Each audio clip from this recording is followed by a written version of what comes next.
जय बोलिए त्रिकालवर्ती त्रैलोक पूज्य विश्वाराध्य पंच परमेष्ठी भगवान की जय। वर्तमान जिन शासन नागशी वर्धमान महावीर भगवान की जय।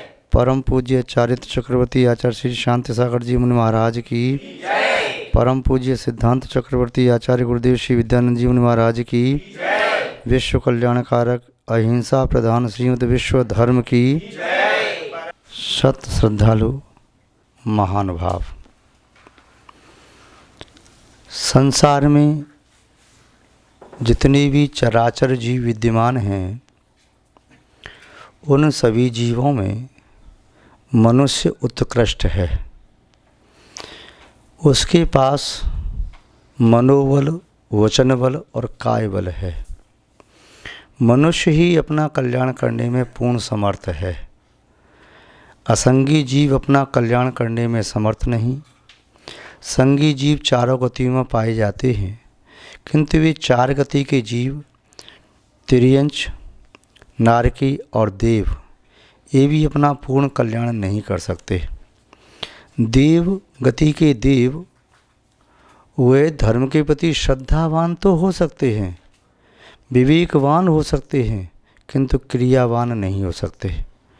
नरक में रहने वाले नारकी क्वचित कदाचित सम्यक श्रद्धावान भी हो सकते हैं और किंचित सम्यक विवेकवान भी होते हैं, किंतु वह भी क्रियावान नहीं हो सकते।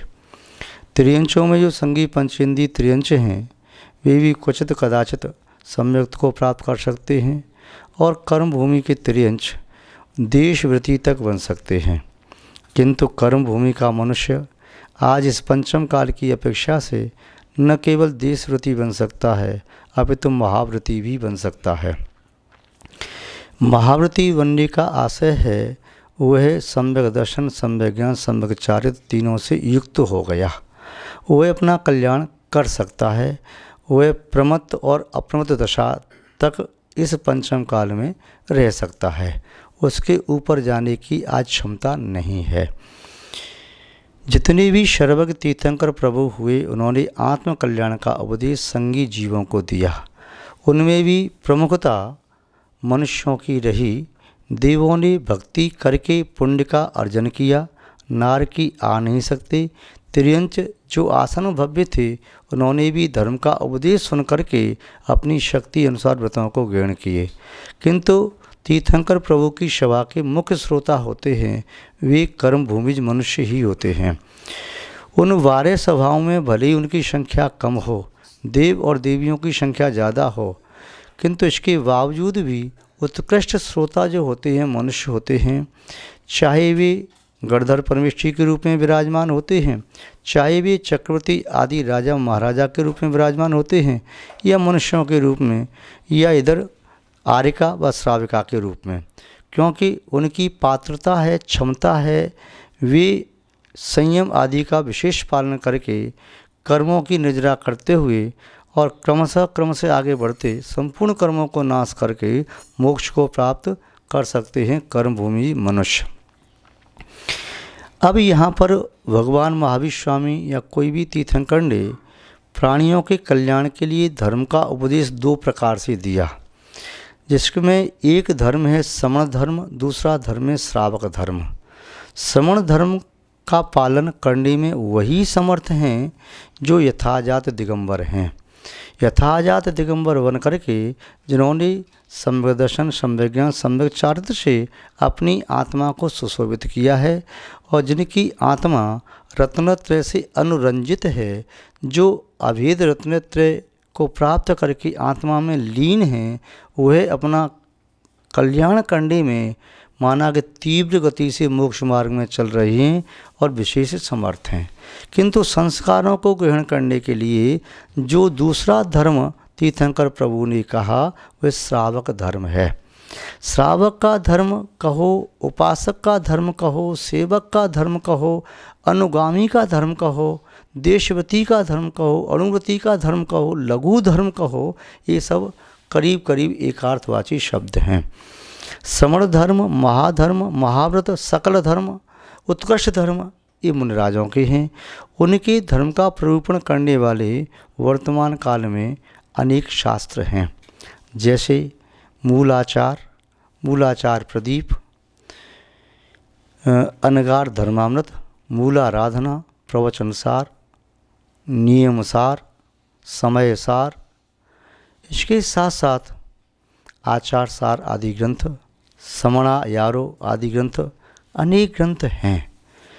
किंतु श्रावकों के आचरण का कथन करने वाले ग्रंथ अनेक हैं तो सही, श्रावक उनका विधिवत अध्ययन नहीं कर पाता। किन्हीं आचार्यों की अपेक्षा श्रावक की किसी विशेष क्रिया को सुधारने की, किसी को विशेष क्रिया की प्रेरणा देने की अलग अलग है। प्रारंभ में जो श्रावकों का आचार था वह आचार्य कुंदकुंद स्वामी ने अति संक्षेप में वर्णन किया। उसके उपरांत आचार्य उमा स्वामी महाराज ने तत्व सूत्र के 7वें अध्याय में श्रावकों के आचरण का वर्णन किया। आचार्य उमा स्वामी महाराज ने पुनः अलग से एक उमा स्वामी श्रावकाचार की रचना भी की। जैसा उन्होंने उसमें लिखा है कि 7वें अध्याय में श्रावकों के धर्म का कथन करने पर भी वह कथन अपर्याप्त जैसा प्रतीत होता है, इसलिए उमा स्वामी श्रावकाचार इस नाम से श्रावकाचार लिखने की आवश्यकता पड़ी। आचार्य उमा स्वामी की महाराज के शिष्य माने जाते हैं समंत भद्र स्वामी। उन्होंने लघु काय कृति श्रावकों के हित में प्रस्तुत की।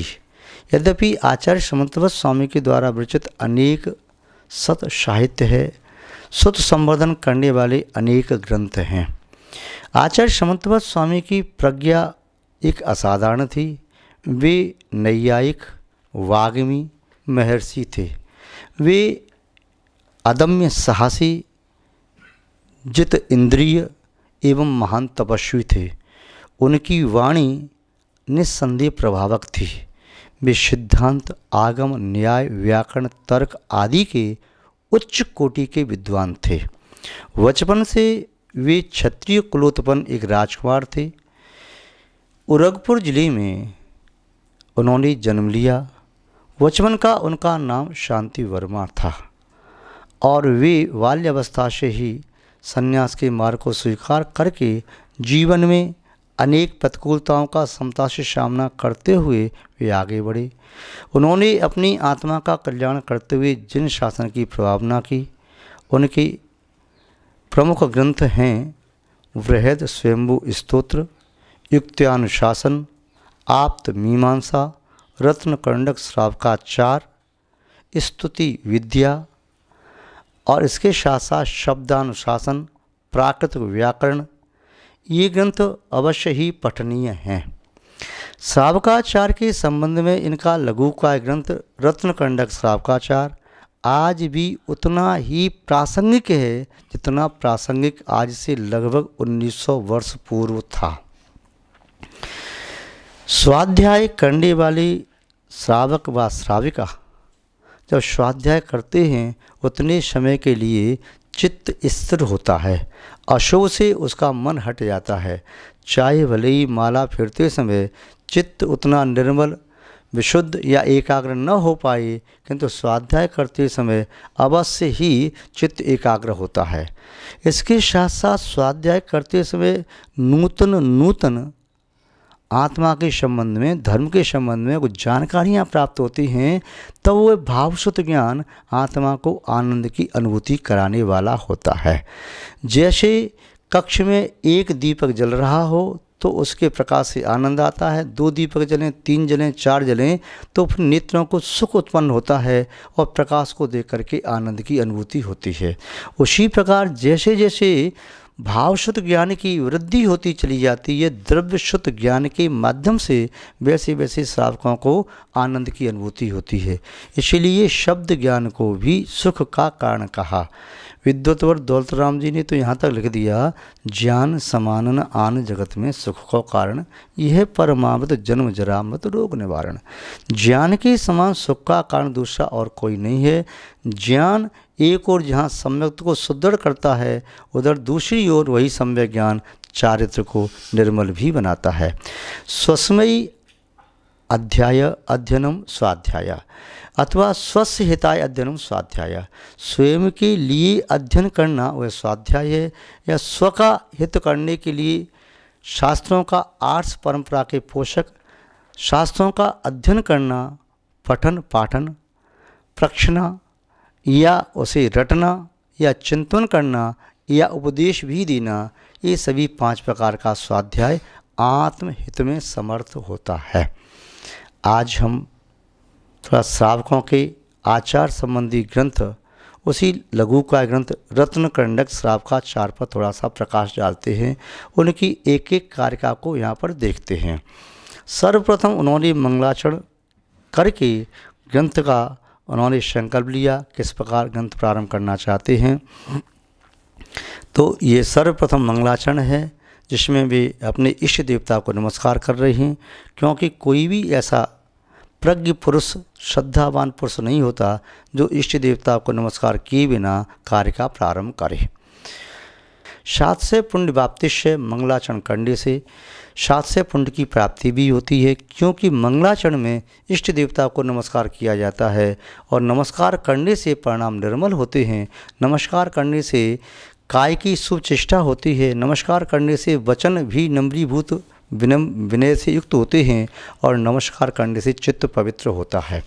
इसलिए नमस्कार यहाँ पर आचार्य महोदय कर रहे हैं। नमः श्री वर्धमानाय निर्धूत कलिलात्मने सालोकानां त्रिलोकानां यद विद्या दर्पणायते। आचार्य महोदय ने ग्रंथ का प्रारंभ नकार शब्द से किया। सभी अक्षरों का अपना अलग अलग महत्व है। अक्षर कभी भी पूर्ण क्षण अवस्था को प्राप्त नहीं होते। अक्षर ये इसलिए हैं क्योंकि केवल ज्ञान का कारण है। केवल ज्ञान को भी क्षण रहित अक्षर ज्ञान कहा जाता है, और यहाँ पर शुद्ध ज्ञान को भी अक्षर ज्ञान कहा जाता है, क्योंकि शुद्ध ज्ञान नियम से केवल ज्ञान का कारण बनता है। इसलिए ये कहना भी उचित है, शुद्ध ज्ञान पिता की तरह से है और केवल ज्ञान पुत्र की तरह से है। शुद्ध ज्ञान के माध्यम से वह केवल ज्ञान को प्राप्त किया जा सकता है। अवधि ज्ञान, मन प्रज्ञान अनिवार्य नहीं है, किंतु शुद्ध ज्ञान केवल ज्ञान की उत्पत्ति में अनिवार्य कारण है। तो प्रारंभ करने वाला अक्षर कभी आकार से प्रारंभ किया, कभी सकार से प्रारंभ किया, कभी किसी ने और अक्षर से प्रारंभ किया। सकार से प्रारंभ करते समय वह ग्रंथ सुख कारक होता है। हकार से कोई ग्रंथ प्रारंभ किया जाता है तो वह दुख कारक होता है। आचार्य महोदय ने हकार से भी प्रारंभ नहीं किया, शकार से भी प्रारंभ नहीं किया, क्योंकि हकार से प्रारंभ करने में हे भगवान, हाय ऐसे शब्द निकलते हैं तो ये आर्त का प्रतीक है, संक्लिष्टता का प्रतीक है, दुख का प्रतीक है, और इन शब्दों का उच्चारण करने से अंतर में संक्लिष्टता, दुख आदि की समृद्धि होती है। शकार वह सम्यक्त्व का, समग्रता का, समीचीनता का इत्यादि का प्रतीक है, और वह शकार इसलिए सुख का भी कारक माना जाता है। नकार का क्या अर्थ है? आचार्य महोदय ने नकार का प्रारंभ करके ग्रंथ प्रारंभ क्यों किया? पहला तो सीधा सीधा कारण ये है कि नमः, वे अपनी बात को नम्रतापूर्वक नमस्कार करके कह रहे हैं। इष्ट देवता का नाम भी बाद में, पहले नमस्कार। दूसरा अपन ये लगाएं कि न अक्षर का प्रारंभ क्यों किया? ये न अक्षर जल तत्ववाची है। न अक्षर प्रारंभ में लिया तो उन्होंने ये भाव रखा कि इस प्रक्रिया को प्रारंभ करते हुए, ग्रंथ को प्रारंभ करते हुए मेरे अंदर जल तत्व की वृद्धि हो, जिससे परिणाम शांत हों। शांत परिणाम होने से मन अच्छी तरह से कार्य करता है, इंद्रियां समुचित कार्य करती हैं, वचन भी श्रेष्ठ निकलते हैं। अग्नि तत्व की अधिकता होने से व्यक्ति विक्षिप्त हो जाता है, इंद्रियां उच्छृंखल हो जाती हैं, और शब्द भी यदवा तदवा और कर्कश, कठोर, निंद्य, परुष और दुखकारक निश्चित होते हैं। और यदि क्रूरता परिणामों में आ जाए तो मन मलिन हो जाता है। इसलिए अग्नि तत्व की प्रधानता में शुभ कार्य संपन्न नहीं किए जा सकते। अब यहाँ पर आचार्य महोदय ज्ञान विवेक को जागृत करते हुए पूर्ववर्ती आचार्यों के अनुसार कही बात को कहने के लिए नकार का प्रयोग किया तो न अक्षर जल तत्ववाची तो है ही, ये न अक्षर आत्मसिद्धि का कारक भी है। और इसके साथ साथ ये न अक्षर मृदु कार्यों का साधक है। न बीजाक्षर का ध्यान करने से मृदु कार्य सिद्ध होते हैं, न बीजाक्षर का ध्यान करने से आत्मसिद्धि होती है, और न बीजाक्षर विघ्न विनाशक भी होता है। व्यक्ति के पास सामर्थ्य से ज़्यादा उपलब्धि हो जाए तो अनियंत्रक हो जाता है, स्वच्छंद और स्वतंत्र बन जाता है। फिर स्वच्छंद होकर के वह अपना ही अहित कर लेता है। उच्छृंखल हाथी जैसे अपना अहित करता है वैसे कोई भी मनुष्य अपना अहित कर सकता है। तो न बीजाक्षर पहले कहने से आचार्य महोदय ने अपने आप पर नियंत्रण भी किया कि मैं श्रावकों के हित की बात कर रहा हूँ। यदि मैं अनियंत्रित हो गया तो कहीं हित के स्थान पर अहित का शब्द न लिपिबद्ध हो जाए। तो इस प्रकार की यह भावना आचार्य महोदय की रही होगी। इसके साथ में लगाया न के साथ माँ बीजाक्षर। माँ बीजाक्षर होता है वह भी सर्वसिद्धिदायक होता है। माँ बीजाक्षर जो होता है वह निस्संदेह उत्तम सुख का दायक होता है और माँ बीजाक्षर शांत चित्त करने वाला होता है। माँ बीजाक्षर वंशवर्धक होता है और माँ बीजाक्षर यह ध्यान का मूलक भी है। इसलिए प्रणव बीजाक्षर का उच्चारण करते हैं ओम तो उसके साथ मकार को अनुस्वार को अलग लगाते हैं। बिंदु मात उत्तम सुख का कारक है। तो ये मंगलाचरण यहाँ पर आचार्य महोदय नमः शब्द से प्रारंभ कर रहे हैं। मंगलाचरण करने के उपरांत ही अन्य बात प्रारंभ की जा सकती है। जब मंगल भावना अंदर में प्रादुर्भूत होती है तब भावनाओं को शब्द उसी प्रकार के मिलें तो फिर शब्दों में भावना निहित हो जाती है, तो वे शब्द जीवंत हो जाते हैं। यदि शब्दों में भावना नहीं है तो वे मृत शब्द हैं, वो मुर्दे की तरह से हैं। मुर्दा कितना सुंदर भी हो किंतु एक कार्यकारी नहीं होता, ऐसे ही जीवंत परमेष्टि की वाणी कार्यकारी होती है। उनके शब्दों में उनका भाव निहित होता है। विस्तार से हम कल इस पर चर्चा करेंगे। आज तो इतना ही है कि नमः नमस्कार हो श्री से युक्त लक्ष्मी सूक्त वर्धमान स्वामी के लिए, जिन्होंने अपने संपूर्ण कर्मों को कर्म कालिमा को नष्ट कर दिया है और जिनके निर्मल विमल केवल ज्ञान में लोकाकाश और अलोकाकाश तो सालोकानाम अलोकाकाश सहित तीनों लोग दर्पण में प्रतिबिंबित होते हैं। ऐसे वर्धमान स्वामी को नमस्कार किया। ये अति संक्षेप में अर्थ देखा, विस्तार से चर्चा आगे करेंगे। आज बस इतना ही। जय बोलिए श्री शांतनाथ भगवान की।